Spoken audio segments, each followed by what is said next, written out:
জয় মা, জয় মা।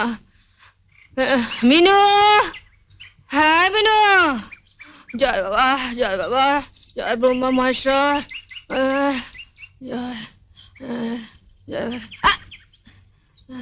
জয় দুর্গা লক্ষ্মী সরস্বতী, জয় জয় ভগবান দেবতা। আমায় ডাকছো? দেবতা। তুমি কি গো, সকালে উঠে একটু ঠাকুর দেবতার নাম করছি, তুমি আমার ঝাঁটা দেখালে? উঠুন ঝাড় দিচ্ছিলাম, তো হাতে ঝাঁটা থাকবে না তো কি রজনীগন্ধা স্টিক থাকবে? আচ্ছা হলো তো, এখন বলো কি বলবে। শুনলে তোমার বোনের কথা শুনলে? কি গো শুনছো? আমার কথা শুনতে পেলে তবে তো শুনবে। শুনতে পেলে মানে?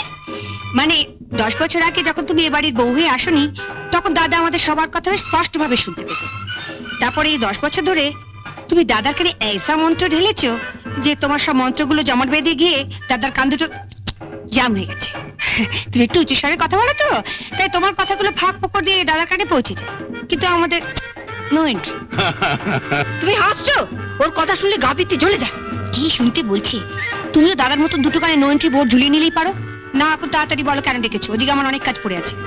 আগে মশারি তুলে, বিছানাপত্র ঝেড়ে, তারপর ঘর ঝাঁট দিয়ে, তারপর আমার জন্য 1 কাপ গরম চা, একটু আদা দিস। কাল রাতে হঠাৎ ঠান্ডা লেগে গেছে, গলাটা কেমন ব্যথা ব্যথা করছে। তোমাদের সংসারে কেন যে আমি মাদুগ্গা হয়ে জন্মালাম না? হঠাৎ কথা বলছো না, মানে মাদুগ্গা হয়ে জন্মালে আমার কেমন 10খানা হাত থাকতো। একখানা হাতে তোমার মশারি তুলতাম, আরেকখানা হাতে তোমার বিছানার চাদর পাল্টে দিতাম, আরেকখানা হাতে ঝাড় দিতাম, আরেকখানা মানে আদা আদা থেতলাতাম। শুনলে না দাদা বললো আদা দিয়ে চা করে নিয়ে। আদাটা আগে না থেতলালে চাটা করবো কি করে? যাই এক এক করে কাজগুলো সারি। ওদিকে আমার এক দাদা কাজ পড়ে আছে। তা আগে থেতলাবো না ঝাঁটাবো? ঝাঁটাবে মানে? মানে আগে উঠোতে ঝাঁটিয়ে দেবো না দাদার জন্য আদা থেতলে চা করেন? তোমার যা ইচ্ছে তাই করো, মেয়ে হয়েছে একখানা। আরে বরঞ্চ ঝাঁটাই। তুমি আমার উপর যা রেগে আছো, সব কাজ ফেলে দাদার জন্য আদা থেতলে চা করে আনলে তুমি আমার ভালো মানুষ দাদাটাকেই থেতলে দেবে। এখন তো হ্যাঁ করে হাসছো, বিয়ে দেবার সময় বুঝবে পাত্র জুটলে হয়। না জুটার কি আছে, দেখতে শুনতে ভালো, কাজকর্ম জানে। কিন্তু যে একখানা মুখ, 7 দিন বাদে দেখবে শ্বশুর বাড়ির লোক হিড়ির করে টানতে টানতে এসে ফেরত দিয়ে যাবে। না না না, তোমাকে যখন বিয়ের 10 বছর বাদেও বাপের বাড়িতে ফেরত দিয়ে আসেনি, তখন ওকেই বা। কি বললে? তার মানে আমি? হ্যাঁ তুমি ভেবেছোটা কি সকাল থেকে বর্দার ঘরে বিছানাপত্র তুলছো, ঘর ঝাঁট দিচ্ছ? কেন আমরা কি সংসারে টাকা দিই না? বর্দা শুধু একাই দেয়? সকাল থেকে ডেকে ডেকে একবারে গলা ব্যথা হয়ে গেল। তাহলে তোমাকে বেশ করে থেতলে দিই। কি বললে? আমায় থেতলে দেবে? আহ, তোমাদের সবারই এক দোষ। কথাটা শেষ করতে দেবে তো? বর্দার ঠান্ডা লেগে গলা ব্যথা হয়েছে, তাই আদা থেতলে চা করে দেবো। আর তুমি বলে না যে আমার জন্য চেঁচিয়ে চেঁচিয়ে গলা ব্যথা হয়েছে, তোমাকে একটু থেতলে কাকামাচা পর হলেও চলবে। আগে এই শাড়িটা নাও, শাড়িটা সাবান দিয়ে কাচবে, কেচে মার দেবে, মার দিয়ে ছাদে গিয়ে শুকোতে দেবে, আর হাতে একটা কঞ্চি নিয়ে দাঁড়িয়ে থাকবে, দেখবে শাড়িতে কাক না বসে, বুঝলে?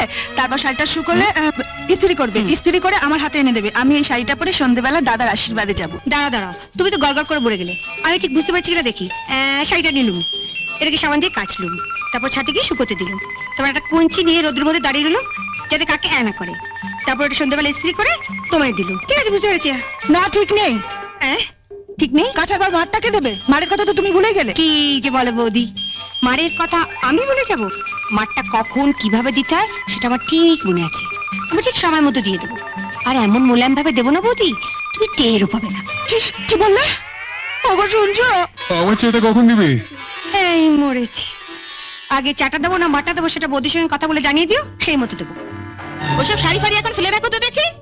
তোমার মেজবুদির তো খেয়ে দিয়ে কাজ নেই। সাত সকালে কোথায় ঠাকুরদেবদের নাম করবে তা না, সাজগোজ নিয়ে বসে। তাও যদি জানতাম সাজলে একটু ভালো দেখ। এই ছোট বৌদি, এটা কিন্তু তোমার আগের কথা। পাড়ার সব মেয়ে বউরা আমায় বলেছে যে আমার 3 বৌদির মধ্যে মেজ বৌদি সবচেয়ে সুন্দরী। সাত সকালে আমার মুখ চুটিয়ে না, ঘুম থেকে উঠে মুখে একগাদা রং মেখে রাখলে সবাইকেই আমার সুন্দর দেখায়। না না না, খোকনের দুধ গরম করতে যাও। ঘুম থেকে উঠেও দুধ না পেলে আবার কান্নাকাটি শুরু করবে। তা না এনে দিচ্ছি, কিন্তু তুমি একটু বোকা আছো। বোকা কেন? তুমি আমার বোকামি কি দেখলে?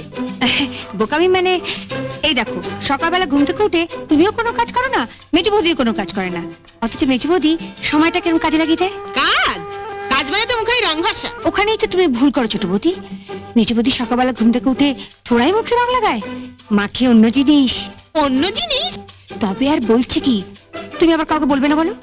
মেজো বৌদি আমাকে বারণ করে দিয়েছে, আমি যেন ছোট বৌদি আর বড় বৌদিকে কিচ্ছু না বলি। না না বলবো না, তুমি বলো। ঠিক তো? মেজো বৌদি গালে কি মাখে জানো? কি মাখে? দাঁড়াও, দরজাটা বন্ধ করে আসি।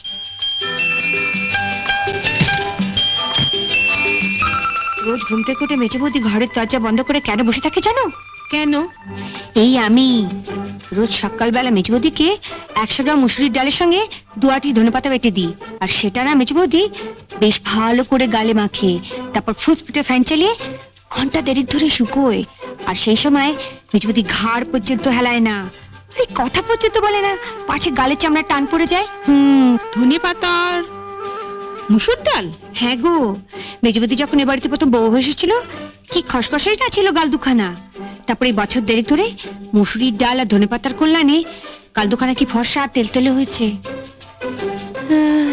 তোমার গাল দুখানা যেরকম খসখসে। যাই বাবা, খবরের জন্য দুধটা গরম করে নিয়ে আসি। এই শোনো, হ্যাঁ আমাকে একটু মুসুর ডাল আর ধনে পাতা বেটে এনে দেবে? আহ, আহ, মানে ছেলে দুধ গরম করব, তোমার জন্য মুসুরির ডাল বাটবো, তারপর এটা কাটবো। এক হাতে কত কাজ করবো ছোট বৌদি। খোকনের দুধ না দিলেও চলবে, তুমি বরঞ্চ আমার জন্য একটু চুপি চুপি মুসুর ডালটা বেটে এনে দাও।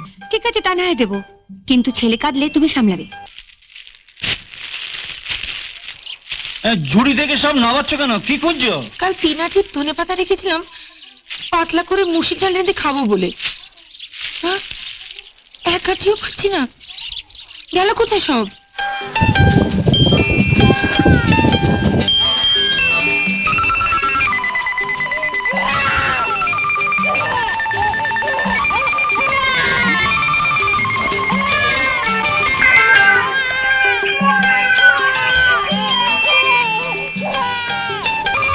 সাত সকালে গালে সব কি ঘষছো? বলছি খোকন যে কাঁদছে শুনতে পাচ্ছ না? আরে কি বলতে চাইছো তুমি?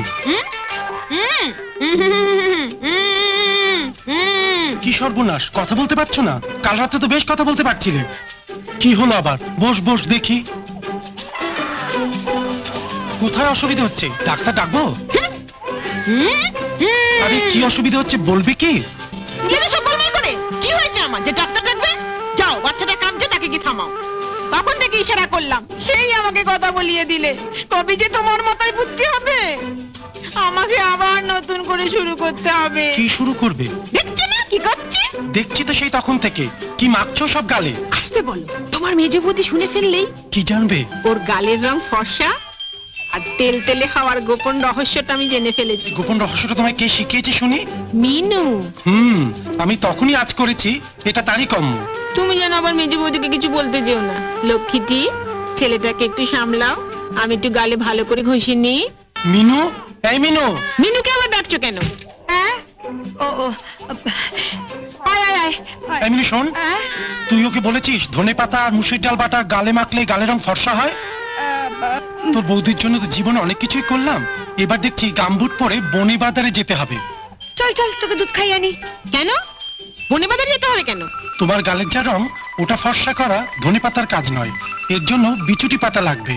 তা বিচুটি পাতা তো ধনে পাতার মতো বাজারে কিনতে পাওয়া যায় না। বিচুটি পাতা পেতে হলে আমাকে ওই বন বাজারে যেতে হবে।